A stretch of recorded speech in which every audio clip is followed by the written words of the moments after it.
It's 10 o'clock, and this is Fox 10 Talks. Now, if you've been watching us throughout our morning show this morning, we have been having a great time just looking forward to the interview. I already said on our streaming show here on YouTube, I know we're on TV, but we have this worldwide audience on YouTube. This is the biggest guest we've been on the air for a year and a half with this program of ours, and we have William Shatner all set and ready to go. Look at this, would you? Look at him there. He looks younger every year. I'm your biggest guest. Oh, gee, what a shame. Your thing is failing as we talk. Oh, that's great. Well, I'm delighted. I'm delighted to be with you, and I know I hear of your outrageous success already from Los Angeles. So I'm very happy to be on your show. Hey, thank you. Yeah, we came up with this idea. Let's start a streaming show. I mean, it feels like about half the world is moving over to YouTube. I mean, just count up the minutes that people spend on YouTube. I'm like, we're going to be there. And I'm talking to you from Hollywood, and Hollywood is feeling the effects of all that. I mean, nobody's working here. Yeah, except us on who've tied ourselves to the electronic world. Yes, yeah, absolutely. Where are you in your kitchen? Where are you? I'm looking here. Nobody's working here. It's strange that you could say that. No, I'm in a room. And I had electronic world. Yes, yeah, absolutely. Where are you in your kitchen? Where are you? I don't know what's happening. I'm hearing an echo. I feel like you're on the spaceship right now. Echo. Okay, we got it cleared up. What were you saying? Got it cleared up. No, yeah. I'm in a room. When I bought this place years ago, so many years ago, in fact, I've rebuilt where I am 4 times.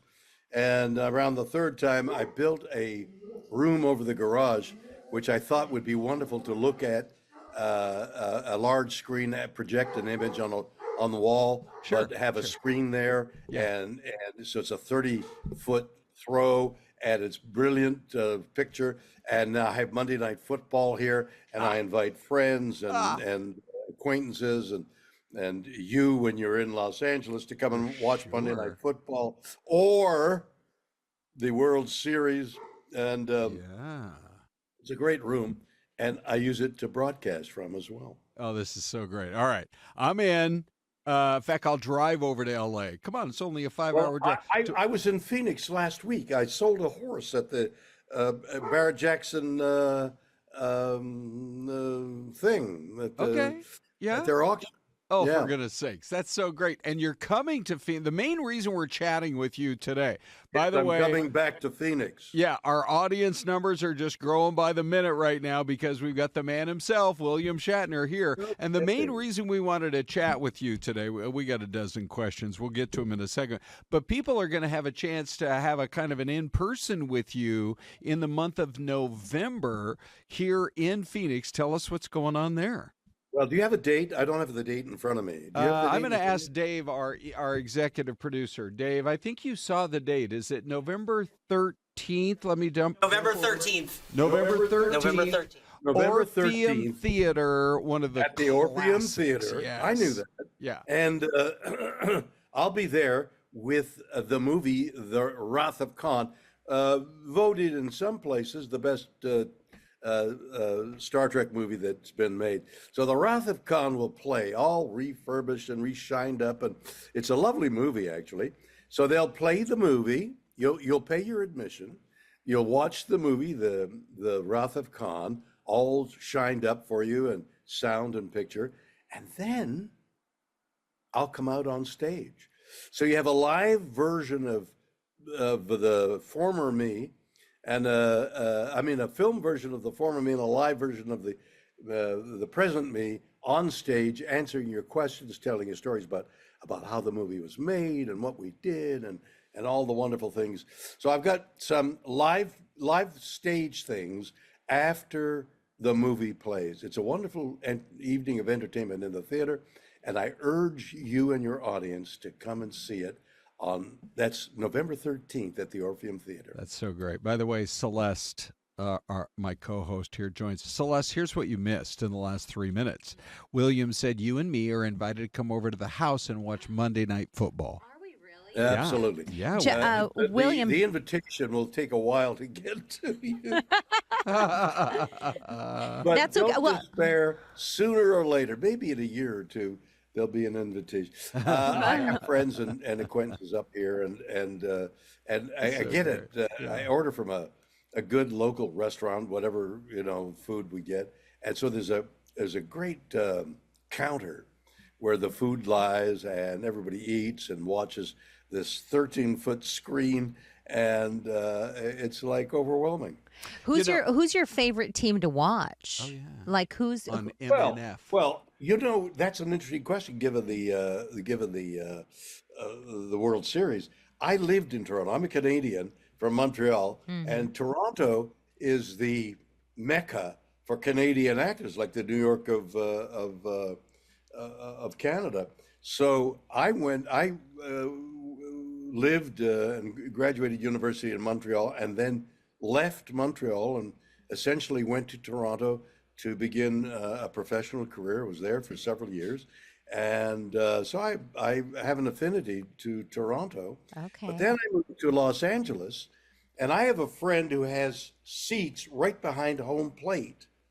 And I've been to a baseball game sitting behind home plate, which is really the only place to watch in my opinion, to watch a baseball game, because the television version of a baseball game with its close-ups and its replays and it's so much fun to watch, and then you can judge what the the mistakes the umpire makes. Oh, yeah. Because of the clocks. You have such an insight of detail in a baseball game that you don't have from way up in the flies. So when you're sitting back there, are you yelling at the umpire? You're like, you got it wrong. I'm You got it yelling wrong. at everybody but Ohtani, who is like the great savior, the Babe Ruth of our age. In fact, we are a party. This generation is a party to the greatest baseball player who ever played the game. Oh, wow.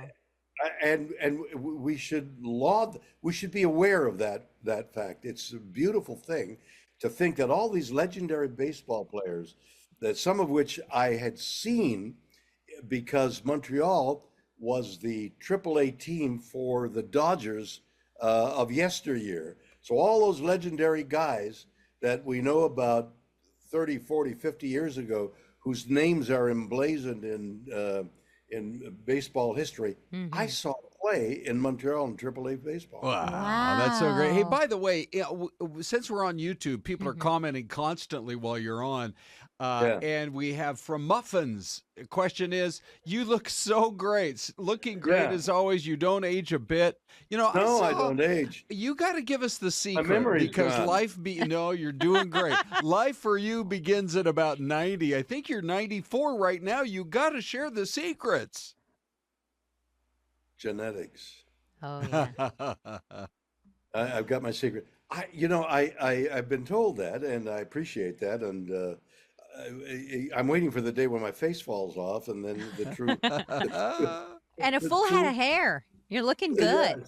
Yeah, I got everything. Got my teeth and everything, but everything's going to fall out momentarily, and I'm looking on with horror. Which goes to tell you that I too am starting a podcast called No Time to Die, and my daughter, who is brilliant, and I are going to do the podcast. Oh my goodness, that's amazing. So what type of conversation will you be covering on your podcast with your daughter? It's called No Time to Die, which carries with it the truth of what we would talk about.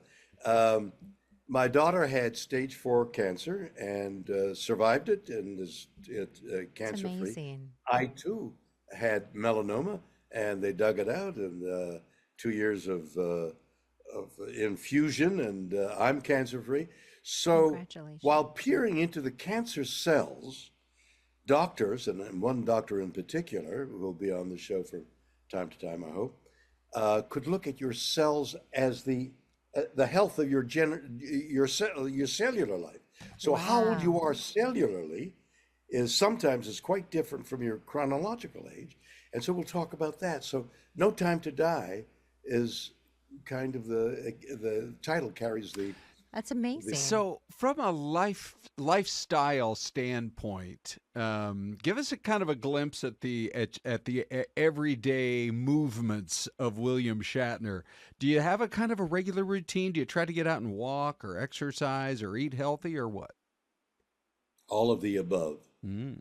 I'm very busy. I go out almost every weekend in front of an audience and talk about things. I'm going on the 13th. I'll be at Phoenix, part of a tour of 6 cities in the West, sort of.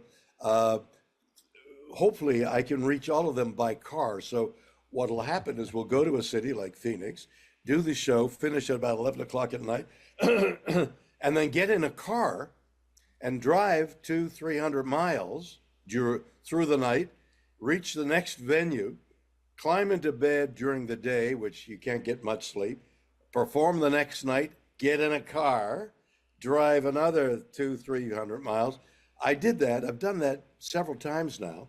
And in fact, at one point, I was driving alone in a rental car, driving 2 o'clock in the morning, there's nobody around, and going 100 miles an hour in an American car. And I say wow. an American car because an American car doesn't hold the road like some of the foreign cars. So I'm going 100 miles an hour, going around the sweeping turns of a freeway, and it's still like a little dicey, like I can feel the car moving under me, but I got to get to that place. And if I get to the place sooner, I can get to bed sooner, I get more rest for the following evening, and a cop car comes up behind me. Oh. Okay.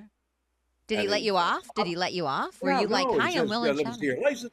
Then he says to me, "Come in my car." Oh. So he goes into his police car.